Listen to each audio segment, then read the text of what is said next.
देखिए बच्चों, हम कक्षा 10 की क्लास में क्या पढ़ रहे थे।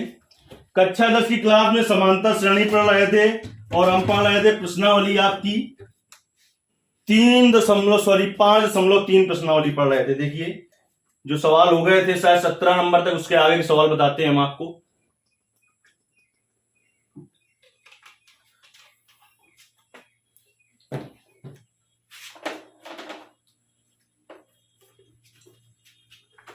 कक्षा 10 और प्रश्नावली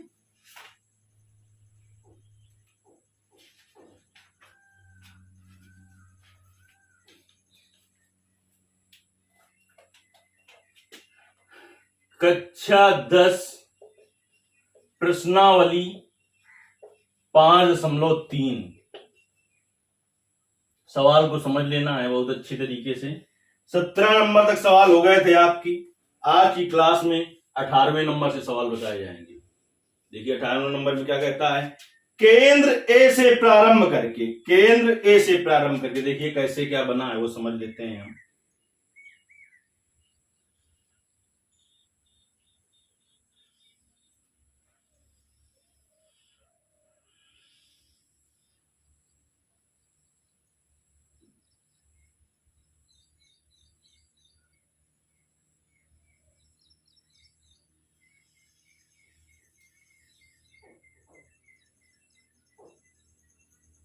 ये केंद्र ए है, यहां पर बी लिखा है, यहां पर L1 लिखा है, यहां पे L2 लिखा है, यहां पर L3 लिखा है और ये डॉट डॉट करके ऐसे गया है। कहता है केंद्र ए से प्रारंभ करते हुए बारी बारी केंद्रों ए और बी को लेते हुए, पहले केंद्र को ए को लेना है, फिर बी को लेना है, फिर बारी बारी से केंद्र ए बी को लेते हुए त्रिज्याओं 0.5 सेंटीमीटर, 1 सेंटीमीटर, 1.5 सेंटीमीटर, 2 सेंटीमीटर वाले उत्तरोत्तर अर्धवृत्तों को खींचकर, वृत्तों को नहीं अर्धवृत्तों को, तो जैसे वृत्त की परिधि 2πr होती है तो अर्धवृत्त की परिधि उसकी आधी होगी यानी कि πr होगी। अब आप समझ गए होंगे, जैसा कि आकृति 5.4 में ऐसा है, 5.4 में, और यहां पर ये L4 है आपकी। दर्शाया गया है 13 क्रमागत अर्धवृत्तों से बने सर्पिल की कुल लंबाई क्या होगी, और उसने कह दिया है कि पाई का मान जो आपको प्रयोग करना है 22/7 प्रयोग करना है पाई का मान, और अर्धवृत्तों की त्रिज्याएं दी है, अर्धवृत्तों की त्रिज्याएं दी है क्रम से कितनी 0.5 सेंटीमीटर, फिर 1 सेंटीमीटर, फिर 2 सेंटीमीटर, डॉट डॉट करके दी है। ऐसे ही 13 पदों तक यह काम किया गया है। तो कुल लंबाई क्या होगी, तो 13 जो अर्धवृत्त बनेंगे इनका परिमाप का कुल योग ही इसकी लंबाई होगी। तो हमें ये पहला पद पता है और सर्वांतर भी ज्ञात कर लेंगे, लेकिन अगर ये पता चल जाए कि 13वां पद कितना होगा, ये तो पता है पदों की संख्या 13 है, 13वां पद कितना होगा ये तो पता चले, यानी 13वें पद की हमें त्रिज्या पता चले, 13वां जो अर्धवृत्त बनेगा सर्पिलाकार उसकी त्रिज्या पता चल जाएगी हमें, तो हम बहुत आसानी से कितनी लंबाई होगी वो हम ज्ञात कर सकते हैं। तो चलिए प्रथम पद ए बराबर, देखिए कितना है प्रथम पद, ए बराबर है 0.5 सेंटीमीटर। सर्वांतर जो है उसी को पदांतर कहते हैं। डी बराबर है T2 माइनस T1 यानी कि 1 माइनस 0.5, जब करेंगे तो 0.5 ही आ जाएगा। 13वीं पद की त्रिज्या कितनी होगी, ये तो पहले अर्धवृत्त की त्रिज्या, दूसरे अर्धवृत्त की त्रिज्या और तीसरे अर्धवृत्त की त्रिज्या डॉट डॉट दी है। जो लास्ट में होगा 13वां उसकी त्रिज्या कितनी होगी, यानी A13 बराबर क्या होगा, A13 बराबर होगा A प्लस 13 माइनस 1 गुणते डी, तो A प्लस 12D होगा। A का मान 0.5 है, धन 12 गुणते D का मान 0.5 है, 0.5 धन 12 5 60, एक अंक बाद दशमलव तो 6.5 सेंटीमीटर आ जाएगी। यानी कि जो सीरीज बनेगी 0.5 बनेगी, फिर 1 और फिर 2 डॉट डॉट डॉट डॉट कितनी आ जाएगी 6.5 सेंटीमीटर। एक हिसाब से देखें तो R1 का मान है 0.5, R2 का मान कितना है 1 है, और डॉट डॉट अगर लास्ट वाले पद का देखें तो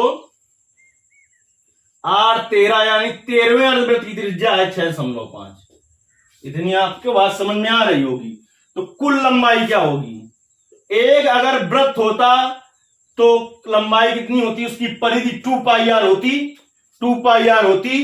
देखिए कहता है केंद्र ए से प्रारंभ करते हुए बारी बारी केंद्रों ए बी को लेते हुए त्रिज्याओं के अर्धोत्तर वृत्त खींचकर एक सर्पिल बनाया गया है। तो सर्पिल की कुल लंबाई याद करनी है भाई। तो सर्पिल की कुल लंबाई यहां पर लिखेंगे, सर्पिल की कुल लंबाई।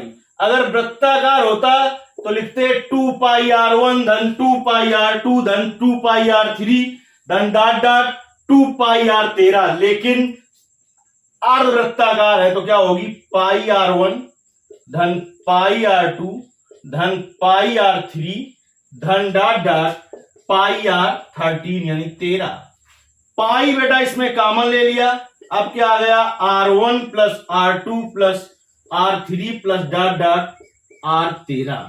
देखिए पाई R1 का मान कितना है 0.5, R2 का मान कितना है 1, R3 का मान कितना है? देखिए R3 का मान 1.5 होगा, यहां पर ऊपर से सुधार लेना है तुम्हें। R3 का मान देखिए यहां से 1.5 गायब है, यहां पर होगा 1.5 और फिर 2 होगा, ये आपको समझ लेना है। तो इसका मान होगा 1.5 और धन डॉट डॉट इसका मान कितना निकला है 6.5। तुम्हें अब क्या क्या पता है?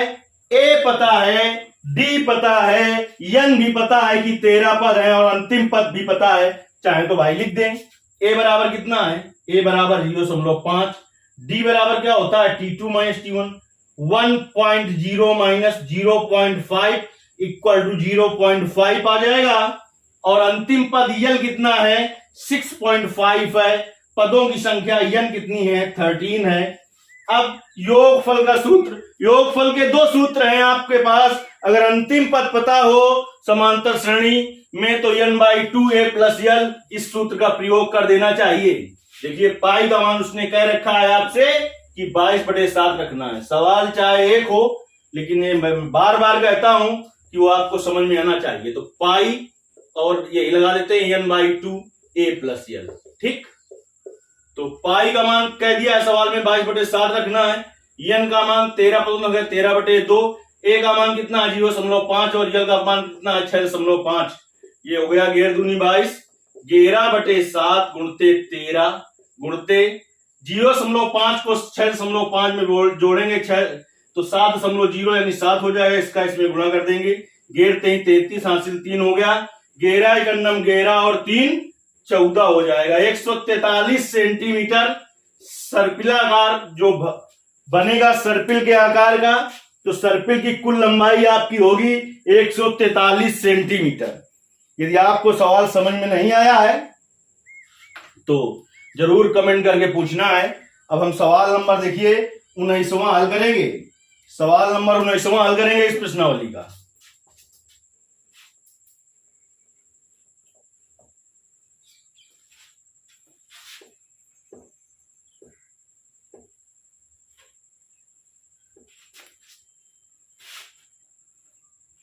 देखिए सवाल नंबर 19 क्या दे रखा है इसने? कहता है 200 गट्ठों की ढेरी, 200 गट्ठों को ढेरी के रूप में इस प्रकार रखना है। अब देखिए गट्ठे हम यहां पर नहीं बना रहे हैं। सवाल नंबर 19 है, आपको किताब से देख लेना है, सभी के पास किताब है। 200 लट्ठों को ढेरी के रूप में इस प्रकार रखना है कि सबसे नीचे वाली पंक्ति में 20 लट्ठे, सबसे नीचे वाली पंक्ति में कितने हों? 20 लट्ठे हों। फिर उसके बाद कह रहा है उसके अगली पंक्ति में 19 लट्ठे हों। फिर उससे अगली पंक्ति में 18 लट्ठे हों इत्यादि, यानी हर पंक्ति में 1 लट्ठा कम रखना है। ये 200 लट्ठे कितनी पंक्तियों में रखें कि तथा सबसे ऊपरी पंक्ति में कितने लट्ठे होंगे? हम ये मान लें कि ये 200 लट्ठे n पंक्ति में रखें और सबसे ऊपरी पंक्ति में जो लट्ठे हैं लट्ठों की संख्या n मान लें। लट्ठों की संख्या कितनी मान लें? n मान लें। चलिए तो सबसे पहले हम ये मान लें कि माना 200 लट्ठे n पंक्तियों में रखें, n पंक्तियों में रखें। इसका मतलब कि Sn का मान तो सीधा सीधा आ गया आपका 200। n का मान आपको ज्ञात करना है, ये भी पता चल गया।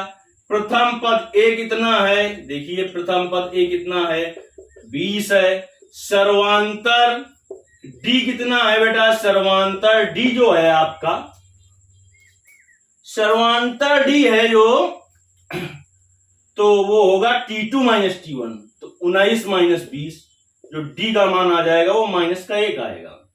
अब Sn बराबर कितना दे रखा है 200। अब Sn बराबर होता क्या है, n बाई 2 और 2a plus n minus 1 into D बराबर 200 है। n बाई 2 और 2a का मान 20 है प्लस n माइनस 1 और इंटू डी का मान माइनस 1 है बराबर 200। चलिए हल कर लिया जाए इसे।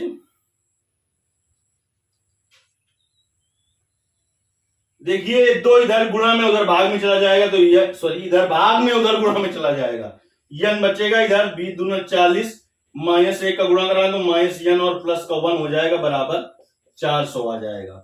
तो देखिए n और 40 और 1 41 हो गया और माइनस का n बराबर हो गया 400। अब n का अंदर गुणा करा दें तो 41n और माइनस n स्क्वायर बराबर हो जाएगा 400। सबको इधर ले आते हैं बेटा, इस तरफ ले आते हैं, तो n स्क्वायर और माइनस का 41n प्लस 400 बराबर 0। n के पदों में द्विघात समीकरण है, इसे ऐसा जोड़ना है कि जोड़ने घटाने पर माइनस का 41n आए लेकिन गुणा करने पर प्लस का 400n स्क्वायर आए। जाहिर सी बात है कि माइनस माइनस में टूटेगा तभी प्लस आएगा। तो देखिए 25 और 16 का गुणा करके देखते हैं कितना आएगा, 16 50 80 हो गया 8, 16 32 8 40, ठीक है तोड़ देते हैं। एक्स स्क्वायर माइनस का 25n और माइनस का 16n और प्लस का 400 बराबर 0। n कॉमन ले लिया इन दोनों पदों में तो n माइनस 25 आ गया, माइनस का 16 कॉमन ले लिया तो n माइनस 25 आ गया बराबर 0। अब n माइनस 25 हमने कॉमन ले लिया तो दूसरे क्वेश्चन में आ जाएगा n माइनस 16 बराबर 0। जब n माइनस 25 बराबर 0 तो n बराबर 25 अमान होगा। क्या कहा उसने आपसे, क्यों अमान होगा, कितनी पंक्तियां होंगी कह रहा है, तो 25 पंक्तियां आ गई। 25 पंक्तियां क्यों नहीं हो सकती, क्योंकि 25वां पद निकालिए बेटा आप, तो 25वीं पंक्ति में पता तो चले लट्ठे कितने होंगे। 25वां पद होगा a प्लस 24d। क्यों अमान हुआ है, हर चीज जानना जरूरी है, बस ऐसा नहीं कि ये मान है और वो अमान है, तो क्यों मान है और क्यों अमान है ये तो भी जानना जरूरी है। a का मान देखिए बेटा कितना है, a का मान आपके पास कहां खो गया 20 है, प्लस 24 गुणते d का मान माइनस 1 है, तो 20 प्लस माइनस गुणा माइनस 24, यानी 25वीं पंक्ति में माइनस 4 लट्ठे होंगे, यानी 0 हो तो इसका मतलब एक भी लट्ठे नहीं होंगे। जो लट्ठों की संख्या है वो ऋणात्मक नहीं हो सकती है, इसलिए जो n का मान 25 आया है वो अमान है, यानी पंक्तियों की संख्या जो है वो 25 नहीं हो सकती है। चलिए अब क्या बचा आपका वो हल करते हैं। जब n माइनस 16 बराबर 0 तो n बराबर आ गया है 16, यानी पंक्तियों की संख्या कह रहा है, माना कह रहा था 200 लट्ठे कितनी पंक्तियों में रखे जाएं, तो 200 जो लट्ठे हैं वो 16 पंक्तियों में रखे जाएं। सबसे निचली पंक्ति कौन होगी, आपसे उसने ये भी कहा है सबसे ऊपरी पंक्ति में कितने लट्ठे होंगे। जब पहली पंक्ति रखते हुए आए, पहली दूसरी तीसरी चौथी पांचवी छठवीं, तो सबसे ऊपर कौन सी पंक्ति आएगी, 16वीं पंक्ति। यानी आपसे उसने पूछा है कि जो सबसे ऊपरी पंक्ति में कितने लट्ठे होंगे, 16वीं पंक्ति में जो लट्ठे होंगे वही सबसे ऊपरी पंक्ति में लट्ठे होंगे। पंक्तियों की संख्या तो 16 आ गई, यहां पर लिख सकते हैं हम, पंक्तियों की संख्या बराबर 16। अब देखिए 16वां पद होगा क्या, वही सबसे ऊपरी पंक्ति में उतने ही लट्ठे होंगे। चलिए हल करते हैं। ए का मान 20 पता है आपको, डी का मान -1 पता है, ठीक। तो 16वां पद क्या होगा, ए 16 बराबर क्या होगा, ए प्लस 16 - 1 तो 15d। ए का मान 20 है, प्लस 15 गुणते डी का मान -1 है, तो 20 प्लस माइनस गुणा -5। तो सबसे ऊपरी पंक्ति में सबसे ऊपरी पंक्ति में 5 लट्ठे होंगे। ये दोनों सवाल आपको आ गए हैं समझ में, तो जरूर YouTube में कमेंट करके बताना है। अब बचे हुए जो सवाल हैं वो आपके अगली क्लास में बताए जाएंगे। धन्यवाद। देखिए जो भी सवाल ना समझ में आए उसको बताना है। ऐसे ही कोई मान या अमान्य नहीं हो जाता, उसका कारण भी होता है। तो किसी सवाल को आपको रटना नहीं है, समझ रहे हैं आप, हम पढ़ाएं या कोई और भी पढ़ाए, अगर ये मान हुआ है तो क्यों और अमान्य हुआ है तो क्यों, ये जानना जरूरी है। गणित एक ऐसा विषय है कि रटने से आपको नहीं आएगा, समझने से ही आएगा। इस बात को ध्यान रखिए।